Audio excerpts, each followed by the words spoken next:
So good morning, One Heart, One Mind. I'm so glad you're all here this morning.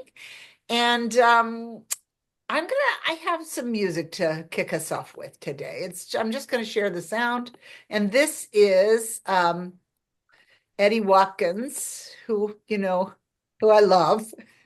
So, and he just has just the most incredible lyrics and the most incredible vibe, if you will. I'm going to just do the sound and let him kick us off here.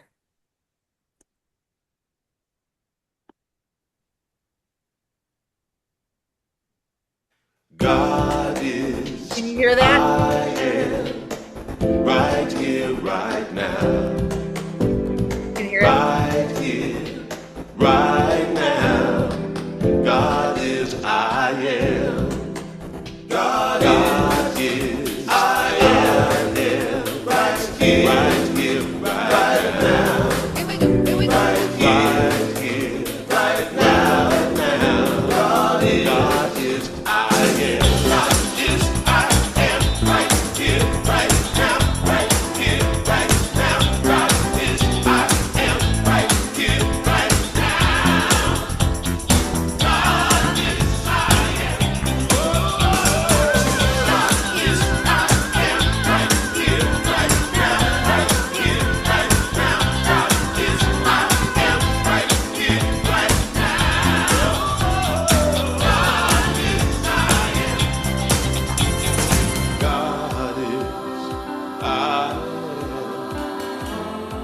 Right here, right now.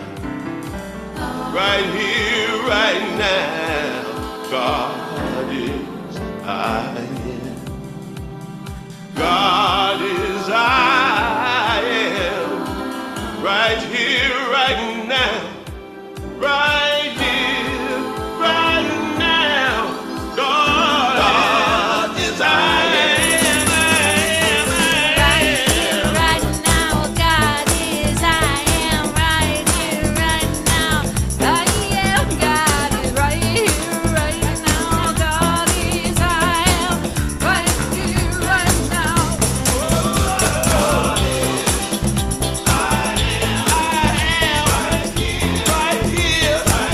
God is, I am right here, right now. I am, God is right here, right now. God is, I am right here, right now.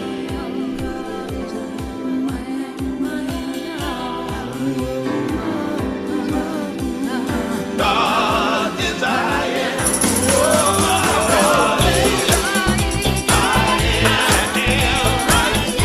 here, right now. Right now. Right here, right now. Right here, right now. God is. I am. Right here, right now. Right here, right now. God is. I am. Right here, right now. Right now. Right here, right now.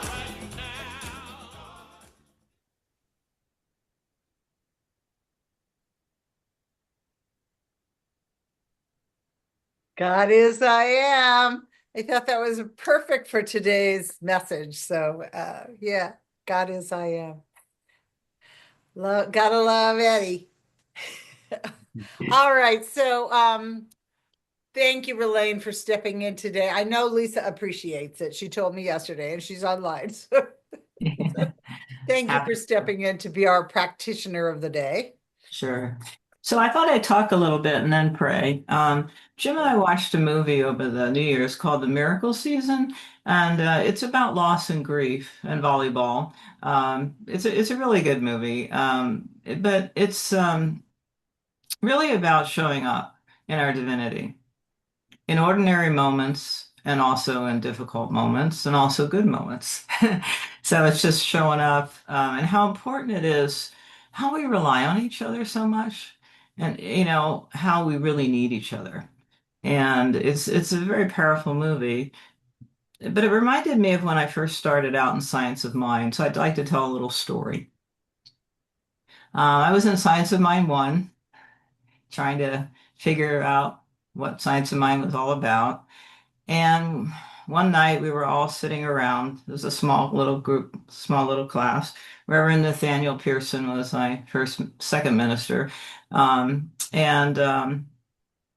he was going to do a prayer treatment for all of us.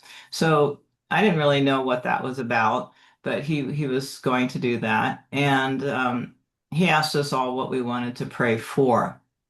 And so he would pray for us. And so I asked for my sister at the time was had cancer and she was going to pass away. And so we were wanting to move to a place that had heat because she was going to move in with me and I wanted a place with heat. And so did she, and a washer dryer, and we wanted a new place, and then it had these things that we all wanted. But most importantly, besides my sister's needs, was that I had a cat named Buddy Bob, and I wanted to make sure that the landlord accepted cats. Okay, so we looked in the paper, and there was this place in Burlingame where we live that had a apartment available on Laguna Avenue. When our family first moved to California, we lived on Laguna Avenue, but we knew there was no new place on Laguna Avenue, like the place they described. So when we got there to meet the landlord, it had just been built. And so let me back up just a little bit here. Um, so when we were going around the circle with Reverend Nathaniel, and he was doing all the prayers for everybody, um, he did mine for my sister and everything that we wanted. And then he went on to other people's prayers. And then before he finished, he said, "Oh, wait a minute. I forgot Ralane's cat, Buddy Bob. I want to make sure that Buddy Bob has a place too in this new place." And I remember feeling so happy that he did that, because it was so important to me. Anyway, so we go to meet the landlord, and he's really nice, and I could tell he really likes us, and everything's going really well, and it's brand new place with heat and washer dryer and everything that we want. So he's ready to say, would you guys like to move in? And so I said, yes, there's just one thing. I have a cat, and would it be all right to have a cat? And so there was this real long pause from the landlord. I mean, it was very, very long. And so it gave me time to think of Reverend Nathaniel's voice saying, "Don't forget Buddy Bob." And, I just felt it, his voice with me. And after an incredibly long pause, he said, "Yes, it's okay to have your cat." And so we moved in, and it was just so wonderful. And the first night we were there, I woke up at midnight. My sister was mopping the kitchen floor. And I said, "Linda, what are you mopping the kitchen floor for?" And she said, "Well, I'm so happy to be here." And it just was so wonderful. And so I found out a lot about treatment through Reverend Nathaniel, and obviously he was really good at praying, and that was wonderful. But the thing that really stays with me about Reverend Nathaniel is before he did the treatment prayer, and as he was beginning the class, he said to us, "Today I didn't want to come to class. I wanted to shut all my windows, all my doors, and I just wanted to just not get out of the house. I wanted to just not show up anymore, not be here." And we didn't know why, and it was just, very clear that he moved through that feeling and he realized how important it was for him to be there that night. And later on, we found out two things. One is the landlord never accepted cats or dogs. So that was one miracle. And the second one was that what we didn't know was Reverend Nathaniel found out he was dying that night. And so he, obviously had lots of reasons not to show up, right? But yet his showing up meant everything to my sister and I and Buddy Bob, my cat. And so I just think that this story is incredible, but it also stays with me because I know how important it is that we rely on each other and how our divinities are so important for each and every one of us to be an expression in ordinary moments and in difficult moments and in easy moments. So I would like to pray.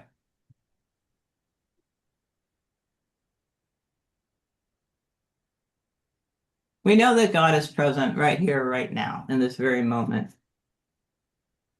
We feel the presence, we feel the divinity, we feel the love, we feel the compassion and the joy and the peace and the ease and the flow and the tranquility and just the amazing blessings of God, of Spirit. And just to know that all these blessings are within ourselves, just here for full and complete expression on this earth plane while we're here. And how amazing it is that we all have such unique divine lights, and how important it is to shine our lights all the time, as much as we can, and to show up and to be here for ourselves and for each and every one of us, and how important it is. And I'm so grateful that I stepped up to fill in for Lisa, who gave me an opportunity to tell that story, but also to show up.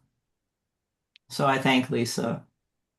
And I'm so grateful for each and every one of you that are here today. And I feel and see and know that your divine lights are shining quite bright. And I so appreciate all your unique divinities. And I know that Reverend Michelle has got a great talk because she gave me a little sneak preview. And so I'm grateful for that. Thank you, Spirit. Thank you, God. I release this prayer into divine law, knowing that all our prayers are already answered as we just be ourselves and express our divinities in everyday moments. And so it is.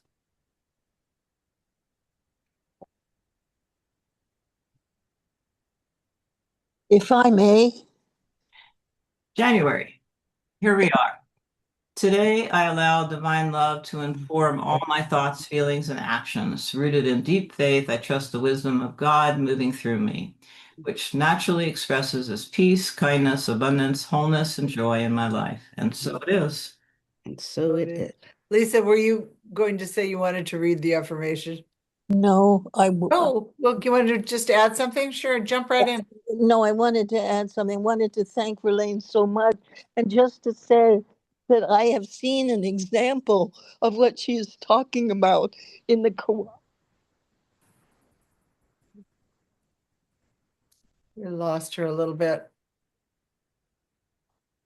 That's all right. Lisa, we lost your voice, but we want you to know that we heard the first part and we love you.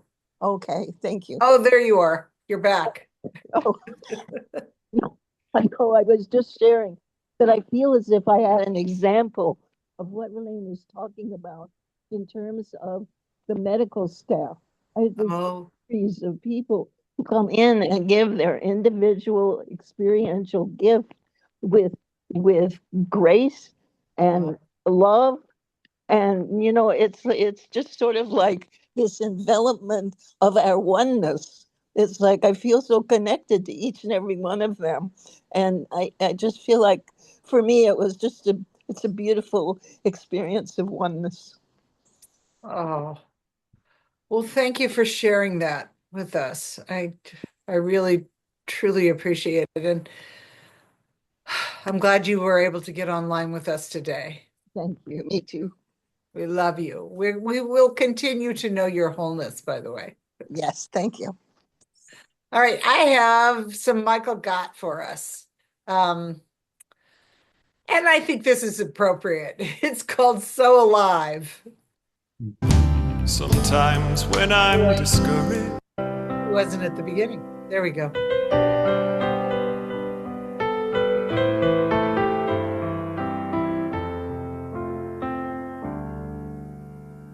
I was feeling sad the other day, feeling sorry for myself.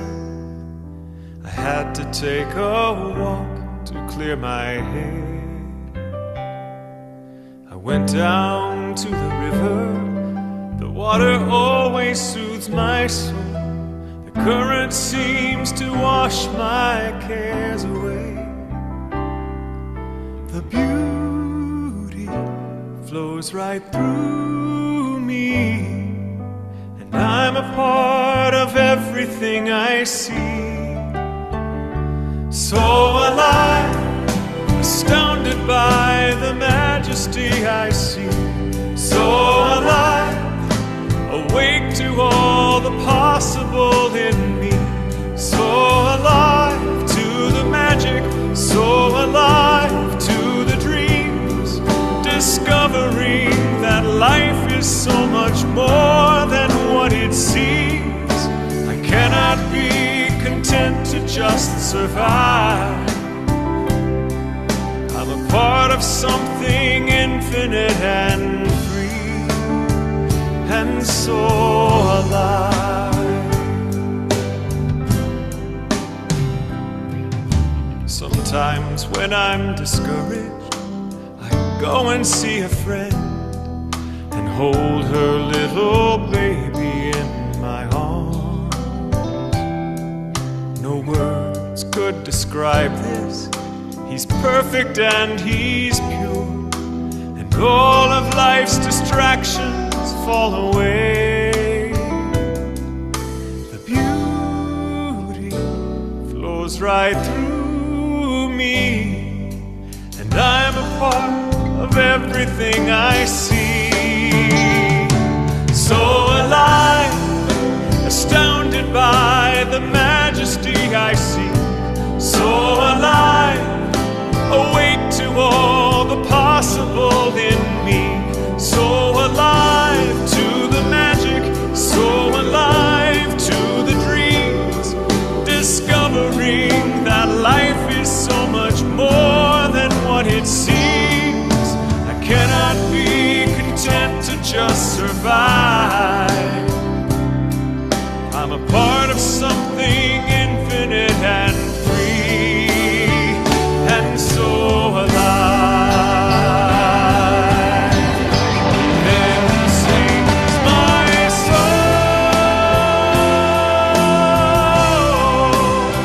how great thou art.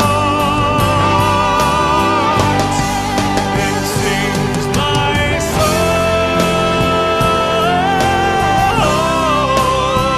how great thou art.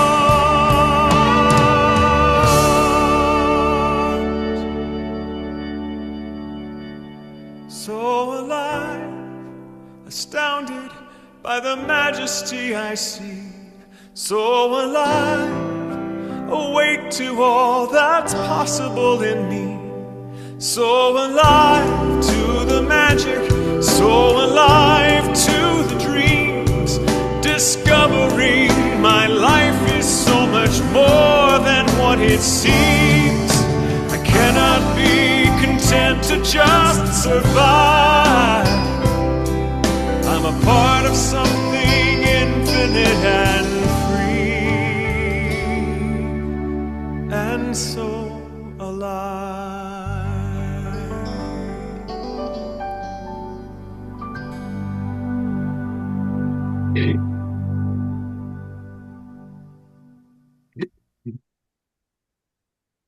Oh, that song always gives me God bumps.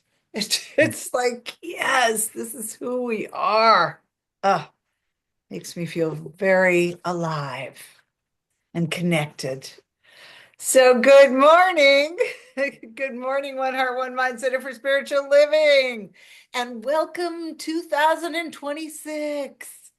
You know, I just always like to remind us, even though we know, that we are a loving and welcoming spiritual community, and that we're dedicated to being this point of light and love in the world. So whether you're here in real time, which all these faces I'm looking at are here in real time, or you're listening to the replay, I'm delighted that you're connecting with us. I truly, truly am.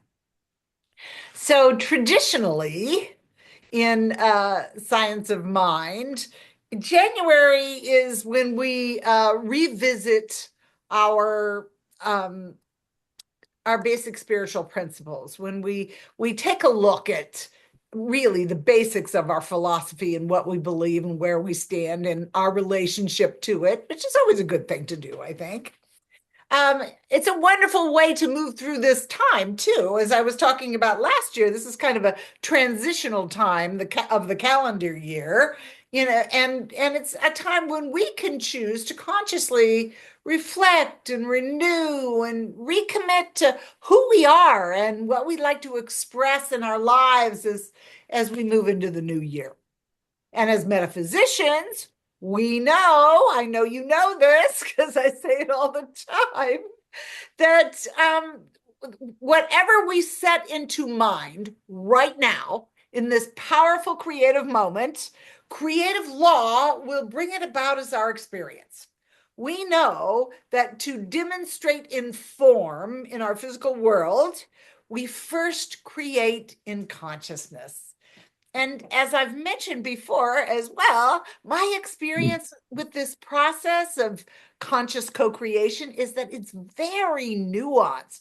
It's really wonderfully simple in its operation, but it's textured by our individuality, making it really deeply personal and rich and beautiful.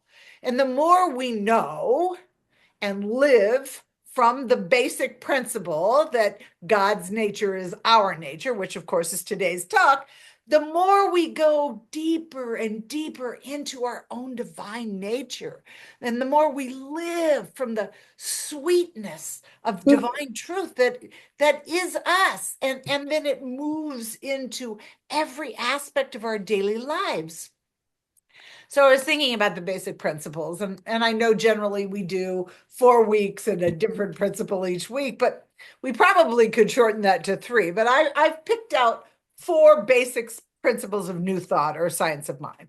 One is God, spirit, life, intelligence, whatever you like to call that presence, is all there is. That's really, really basic. That's it. That's all there is.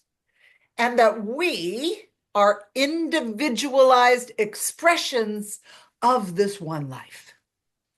That consciousness, which this one life is, it's conscious, it's the only consciousness there is. Consciousness is creative. And 4 would be that there's a law that responds to this consciousness. When I say them out loud, they almost sound a bit abstract, but they're actually very practical and very reliable. And I find them very comforting and empowering. And what I like most about these basic principles is that they don't tell us that we have to become something that's better or holier or more spiritual than we already are. They invite us to remember who we already are and to dive deeper into how empowering and absolute they are. For both our individual lives and for our collective life, the collective life of humanity. They sort of ensure our individualized creative agency, which I love to talk about because I do feel like we have such agency to create these fabulous lives. And when we step into that, when we step into who we are, then the good from that presence just kind of flows into our lives naturally. We express who we are. And the more we know who we are, the more we express that good.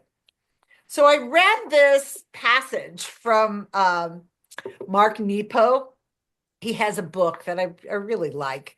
It's really a collection of essays more than anything else. But he wrote this, I have it written here. He wrote this one essay that I thought, wow, this really kind of speaks to what we're talking about today. And he talks about Christopher Columbus in here. And so I just want to say that this is no disrespect to Christopher Columbus. What he does in the essay is he compares or contrasts 2 different approaches of exploration. And one of them is the way that Christopher Columbus explored. And it's not good or bad, it just is. So just wanted to, that's my disclaimer. I don't want you to think I'm disrespecting Christopher Columbus in any way, or that he was. So he said it so poetically and so beautifully. And here's what Nepo wrote. He said, "Consider two very different explorers, Christopher Columbus and Carl Jung. While Columbus crossed the ocean with the intent of breaking things down and retrieving whatever treasures he could find, Jung crossed an interior ocean with the intent of putting together whatever he might find to make treasures of what he already had. We must ask what made one explorer set foot on a continent he'd never seen and proclaim, "This is mine," and what made the other bow and utter in humility, "I belong to this." Perhaps the difference is that Christopher Columbus was searching outwardly with a predetermined sense of conquest when he reached the New World, and Carl Jung was searching inwardly with an undetermined sense of love when he reached the unconscious. Both were clearly devoted to their search. But where Columbus was intent to separate and own, Jung was intent to unify and belong. I just think that that's really what we're talking about and what we're focusing on when we talk about understanding or knowing that our nature is God's nature or that God's nature is our nature. It's interchangeable, really. It is that deep dive into the exploration of who we really are. The foundational principles of science of mind invite this kind of deep inner exploration where we unify our humanness with our divinity, to see them both as sacred and that both belong to who we are, what we're expressing in this lifetime. And there's only one life, one presence, one intelligence, one love. And all of it is God. And that same life is expressing as each and every one of us. Oh, I also have a quote from Ernest Holmes, because we have to have Holmes in here. He had some very wise things to say about our inner divinity. This is from the Science of Mind text. It's on page 53, and I really liked it. So anyway, I'm bringing it to you. God has imparted our life to us, placing no limitation or condition that would restrict us, other than this: our life must be lived constructively in unity and love and sympathy with everything around us. If we expect to live it to the fullest, and here he gave us a little taste of what he believes, doesn't often do this. I believe every person is born to be creative and to live to the fullest and to be happy and glad and prosperous and whole. You go, Ernest. I love that. And personally, I couldn't agree with him more. I truly believe that that's why we're here. In our tradition, in New Thought, Science of Mind, we often use very familiar metaphors to help us understand and embody our oneness and our aliveness, as Michael Gott called it, in God, with our source. And these familiar metaphors offer us really a great way to get a sense of our individuality within the unity of the one life. So I really like that. We often talk about how the wave in the ocean is still one with the vastness and the majesty and the nature of the sea, and how a sunbeam would not exist without its source, the sun, right? And we can see that, we can feel it. But I really like to move us into a little bit more of a quantum exploration of our oneness, because as our understanding deepens, so can our metaphors, right? So here's what I'm going to invite you to do. Imagine that there is this one infinite field. Just imagine an infinite field. You can see it as light or energy, a living presence, alive, intelligence, ordered, and it's underlying all of life. And this field is not something that we're in. It's not like we've just jumped into the ocean. It is who we are. It is what we are. We're made of the same stuff. And each of us is this unique pattern arising within this field, a particular configuration of consciousness. And this is the way that this field knows itself and expresses itself as us, right? And our particular pattern is never separated from the field. It is the field, temporarily organized as form, as experience, and as personality. And because the field is responsive, when consciousness shifts, when belief, awareness, or intention changes, the pattern reshapes itself. Nothing has to be added, nothing has to be fixed, nothing has to be healed from the outside. The field simply recognizes itself as us, potentially expressing a greater harmony within its inherent wholeness. We are within its inherent wholeness. That's who we are. And sometimes when we forget this, life can feel a little uncomfortable, right? Or even lonely. And I know that I've shared with you that my husband recently got a medical diagnosis. And I have to admit that at first I felt really alone. I felt a loneliness that felt like it was seated in this fear. Oh, what now? It didn't feel good. But then I remembered who I am. Thank goodness for science of mind that I'm grounded in these principles. And then I started to view the same situation differently. Circumstances come up in life, and they can sometimes make us feel that we're all on our own or cut off from support or from guidance. But really, nothing could be further from the truth. God never leaves us. Spirit doesn't come and go. It's only our awareness of spirit in our oneness that shifts. Think about, I was thinking about examples. Here are some examples. Think about moments in your life when kindness just flowed through you without any effort, without you even having to think about it. You just were kind. Or when you knew exactly what to say or what to do without overthinking it. Okay, I'm notorious for overthinking. Or when you felt just this deep sense of peace, even though you were facing some major challenge, some kind of bump in the road. In these moments, we're not just being extra spiritual. These moments are when we're just simply expressing God's nature as ourselves naturally. And it's been my experience that when I live from this kind of embodied understanding of who I am, it changes the way I meet everyday life, the good and the challenges.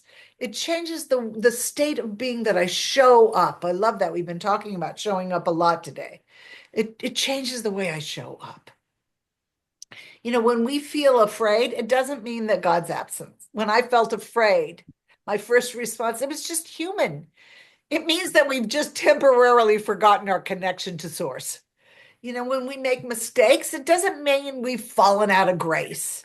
God's nature isn't suspended because we say or do something that is completely human.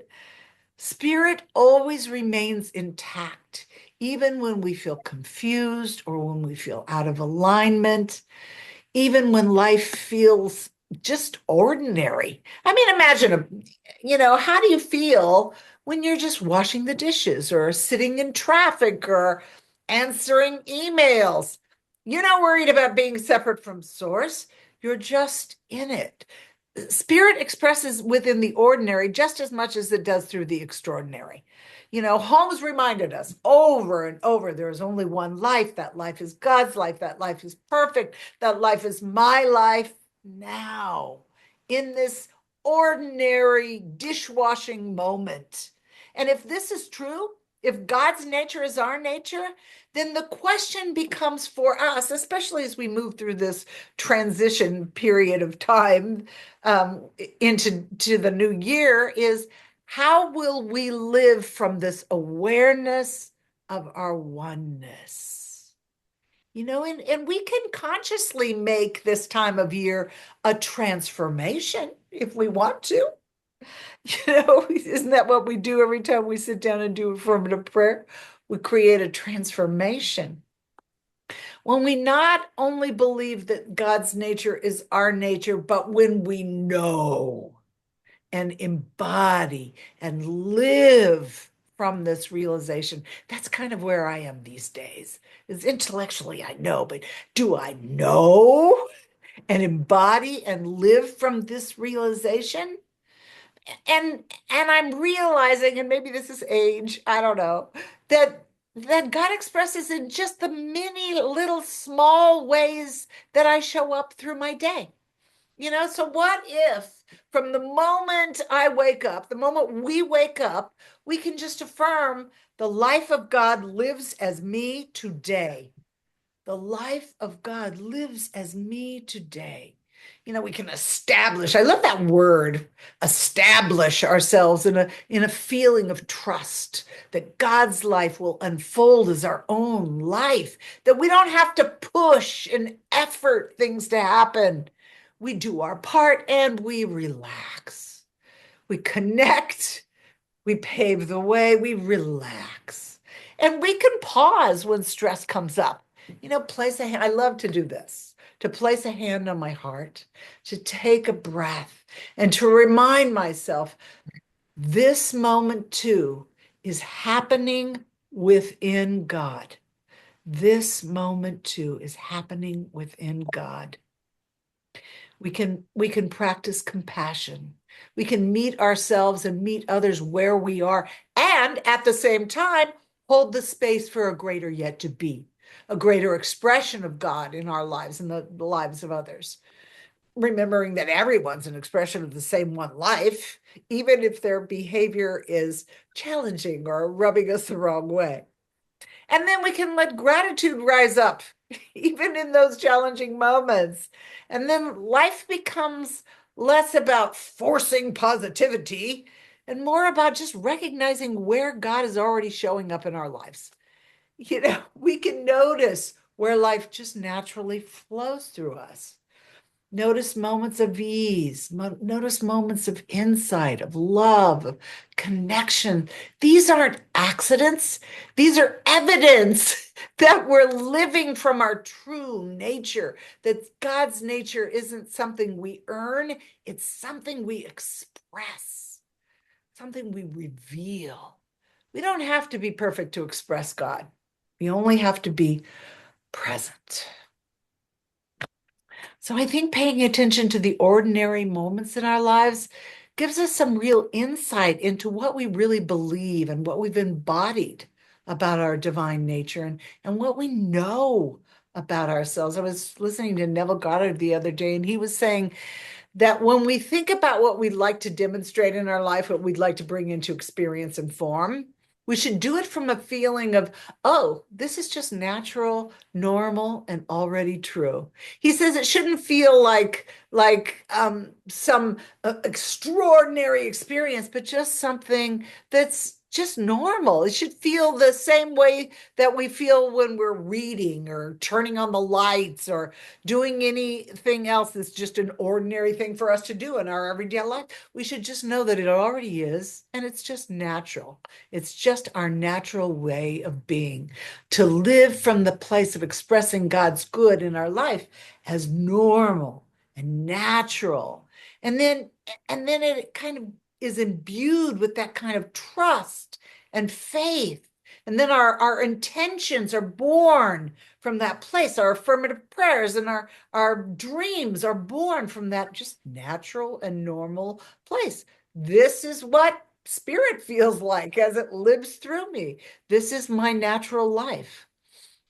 And then I was reading, I've told you before, I get this weekly email from Reverend Scott Aubrey, and he had this one thing in his email this week that I thought was worth mentioning. He calls it the day after energy. And he invites us to pay attention to the energy that we hold, our state of being, on the day after a big event or occurrence happens in our lives, like the day after New Year's begins. On January 2nd, we tend to return to our customary living. But the day after gives us some real insight into what our values and our beliefs and our intentions really are. The day after, following that, whatever special date on the calendar, the momentous occasion that we've just walked through, the big win, whatever it is, the energy of that day after, it sets the tone for us to move forward. How will we live in our ordinary days from this energy? These are the days that shape our lives. These are the days that tell us what we truly believe about ourselves.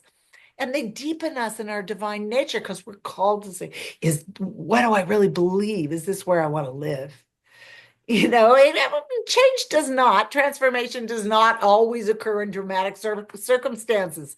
It just shows up, in those routine responsibilities and the daily chores and the daily choices. And while we all might set some really wonderful, well-intentioned intentions for the new year, it's the morning after that the true vision we hold for our lives that's where it will live. That's where it will be born.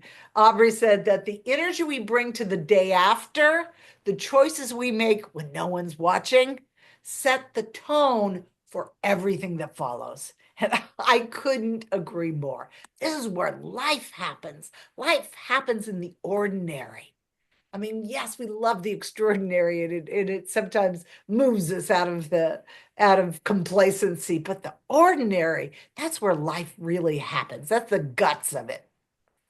The other day, I was talking to someone about their spiritual community, and it was going through some growing pains. And I suggested that deciding what values are most important to them as a community was a good place to begin. And then later, upon reflection, I realized that that is a great way to start the new year in our personal lives as well. So what if, as we move into the new year, we make welcome the qualities of the divine that we want to experience more of, to awaken them, wake them up in our lives. Hey, love, hey, peace, hey, abundance, wake up. It's already in us, and we could also call these values, right? What do we value most in our lives? What makes us feel good? What brings us peace and fulfillment and contentment and joy? And what a beautiful way to frame the new year in a very, science of mindy kind of way, a science of mind twist, moving from our focus on outer demonstration to an inner realization, like Jung, of the divine qualities that are already present within us that we want to experience more of. So I came up with this list, and I'm sure that there are many more qualities and values and ways to express the divine, but I'm going to share my screen. I wanted to share these with you because let's see. Which of these, let me find my screen. Oh, I'm still on only sound. We don't want that. Here it is. Here's what I kind of came up with. And let's see, so I thought that possibly we could ask ourselves, which quality of God is seeking further expression through me this year? And here's what I came up with. Wholeness. We all know what we talk a lot about wholeness. It's that inherent intelligence and harmony of life. And I always think of wholeness not only, but as health and vitality and ease in our body and our mind, and abundance, the limitless flow of good, of supply, of generosity. I like to think of the lilies of the field from the Bible. That's my visual. And trust and faith that all our needs are met. That's another thing. All my needs are met. That's one of my newest affirmations. All needs are met. Freedom, the unrestricted movement of spirit expressing as choice and possibility and release from any limitation. Love, the unifying connective power of the universe expressing as compassion, belonging, and kindness. We all know what that connective tissue of love feels like. Peace, the deep stillness and order of divine mind. It's very spacious to me. Present even in the midst of change. Present even in the midst of change. Joy, the natural delight. I like that. The natural delight of spirit in expression, a quality of aliveness rather than a reaction to circumstances. I'm joyous no matter what. Wisdom, the guiding intelligence of the universe expressing as clarity and insight and right decision. Sometimes we just know that intuitive gut that, wow, this is the right, I see it clearly now. I have that insight. Strength, the resilient, enduring power of life that supports us through challenge and transformation. Yeah, transformation can be a little uncomfortable sometimes. Creativity, the generative impulse of spirit. Oh, I love that feeling. Expressing as imagination and innovation and fresh possibility. I love to live on that green growing edge. And trust, faith. I'm beginning to see how similar these two traits are, or qualities, values, whatever we're calling them. Trust and faith. It's that quiet confidence. It's what I was talking about when I was saying, just imagine that this is just natural, that this is just life. This is the way it is. In the quiet confidence in the goodness and the responsiveness of the universe, a resting in knowing rather than striving. So let's just take a breath with me for a minute. Just take a breath. You don't even have to close your eyes. You can look at the list that's in front of you and just ask your deep intuitive wisdom, what's your growing edge this year? What quality or two do you want to focus on to experience as you move through 2026?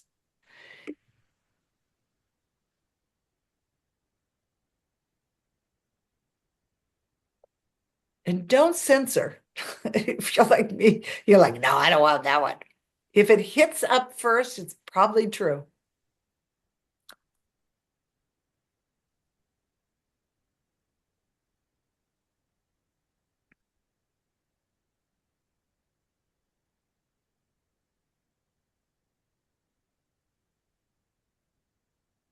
And once you know what that quality is, and I can send this list to you. Once you know what that quality is, our way of being then is that everything we say, everything we think and feel and do is in service to this greater yet to be that we are creating right here, right now, with this particular value, or it's just an energy. It's just an energy. It's just a natural way of being.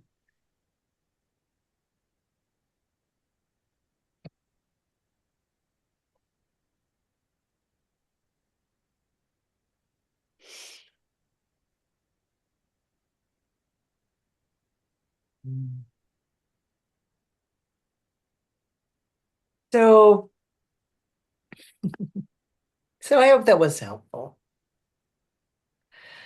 And when we get into that inner alignment with these qualities, with the quality that you picked, 1, 2, 3, whatever it is, then all of our affirmative prayers and our intentions and everything will kind of naturally unfold from this energy that we have decided to focus on and to create our life from. So, rather than set a New Year's resolution, no matter how well intended it is, I think aligning with the quality of the divine that's already in us, that inner exploration again that Jung spoke of, that seems so much simpler. It's just kind of a matter of realigning our thoughts and our feelings and our awareness with that particular quality or two, or whatever it is that you'd like to draw forward. And then it just becomes this natural place to live from. It's just remembering who we are and that God's nature is our nature. Just simple, simple, simple, simple. So let's take a breath again. And whatever that quality was that came to you, just draw that energy into your mind. This is God. And this is you. And you are that field of potential that we talk about, that field of oneness. And imagine yourself just rising up as the contents of this field, shaped and molded and guided by the energy of this quality or this value. This is who I am. And it expresses in my life in its fullness in ways that until this moment I never knew were possible.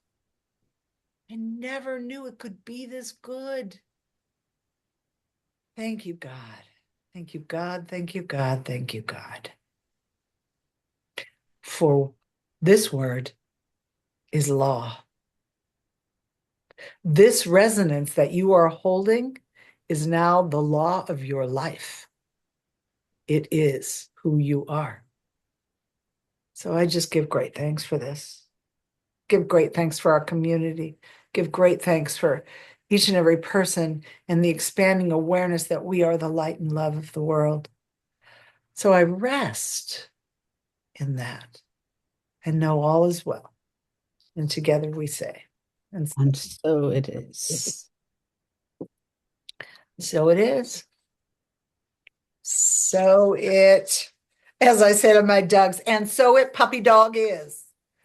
Say that all the time. Oh my goodness, that was fun. I hope you guys enjoyed it as much as I did. Yes, we did. That's for sure. Good, good. So, Rob, are you doing I don't know who is. I didn't check. Jawohl. All Yeah. right. Well, I think we probably all know the ways to give, so I'm not going to post that, but I will put up, but you can speak and I'll be quiet. Sure. Hey, I just was thinking about what I commented on last week, which was Lisa's assertion that we are co-creating one heart, one mind. And I really like that. I love that. And so it's if you feel like helping us in this in our financial co-creation, you got some money you want us to have, you know where to send it, and we are grateful for that. And Michelle has an affirmation for me to read. And here it is. I give with a grateful heart, knowing that spirit is the source and substance of all supply. I joyfully participate in the circulation of abundance. My offering blesses the world and returns to me multiplied. I am grateful and I am prosperous, and so it is. Wow. I like that. I like that blessing. So this week we're going to be back on Tuesday. Yay. So Monday we have our prayer group. Tuesday we have our a return to love group, and then Wednesday I believe you have your prayer group on the. Yep. Is that the 6th? No, it's at 10 o'clock. No, I mean, is that the 6th of January? Oh, I'm sorry. Oh no, the 6th is Tuesday. It's the 7th. So you're meeting on my birthday. Oh, that's great. Happy birthday. Maybe I'll have to pop in and have a birthday prayer. At least a birthday song. Okay. And I think that's about all. So next week I'm not going to be here, and we're kind of in process still about figuring out how that's going to look. But I know Jesse's going to be here. Ralane has agreed to speak for part of it. I haven't heard back from you, Rob, so I'm not going to speak on your behalf. Are you okay with speaking? Okay, Rob will be, and we'll see how Lisa's feeling, but I don't want to push her. We want her to be well. Lisa, we want you, your priority is health. So we'll see how that all plays out. But anyway, I am going to drive up to Northern California. It should be interesting. It should be fun. I'm really looking forward to it, actually.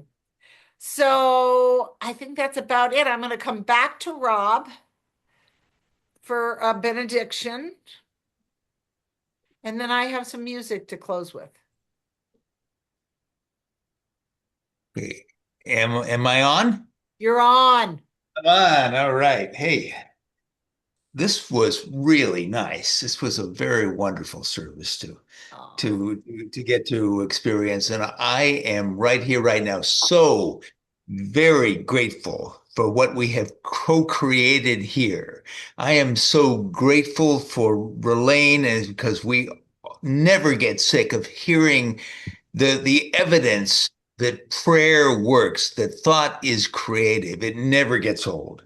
And I am so grateful for the music that Michelle always comes up with that astounds me at how wonderful it is. And it's always good. And I love, it was a wonderful sermon that we received today. I am so grateful for that.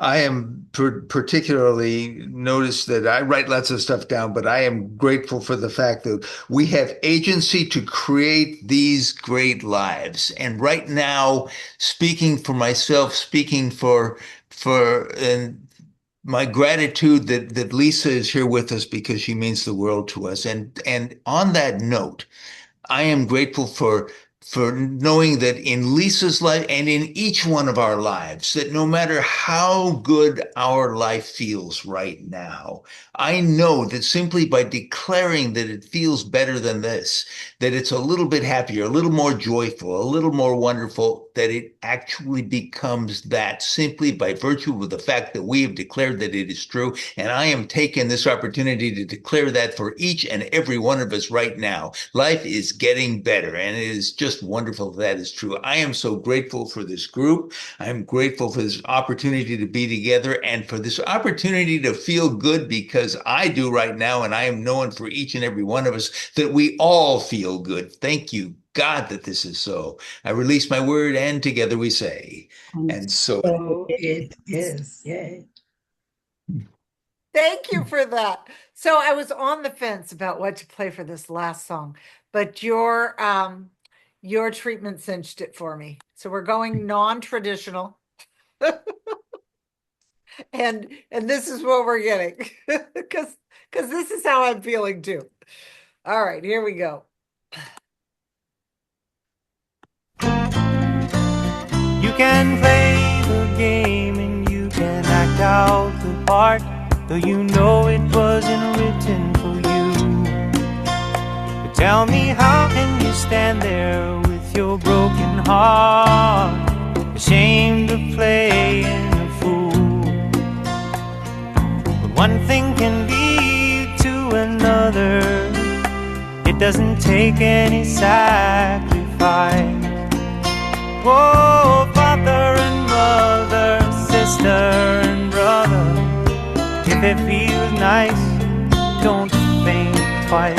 Just shower the people you love with love. Show them the way that you feel. Things are gonna work out fine if you only will. Do as I say. Shower the people you love with love. Show them the way you feel. Things are gonna be much better if you only will.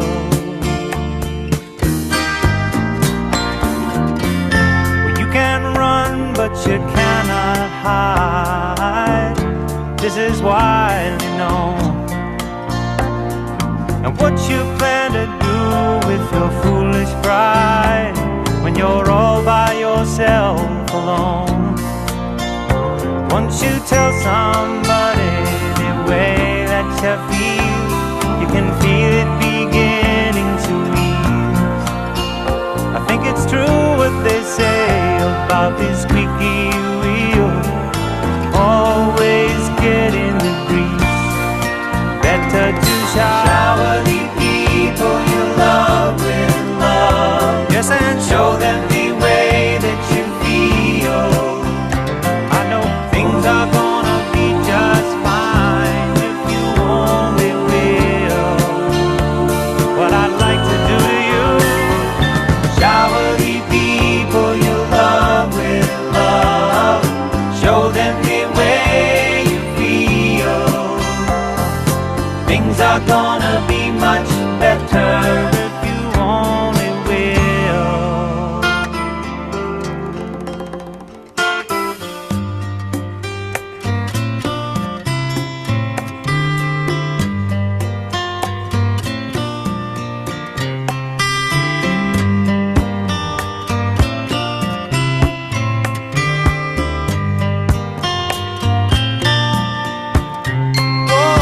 Shower the people you love with love. Yeah, show them the way that you feel. Oh, yeah. Shower the people you love with love. Show them the way that you feel. Shower the people you'll feel better right away with love. Show take much to do that you feel. Sell your pride.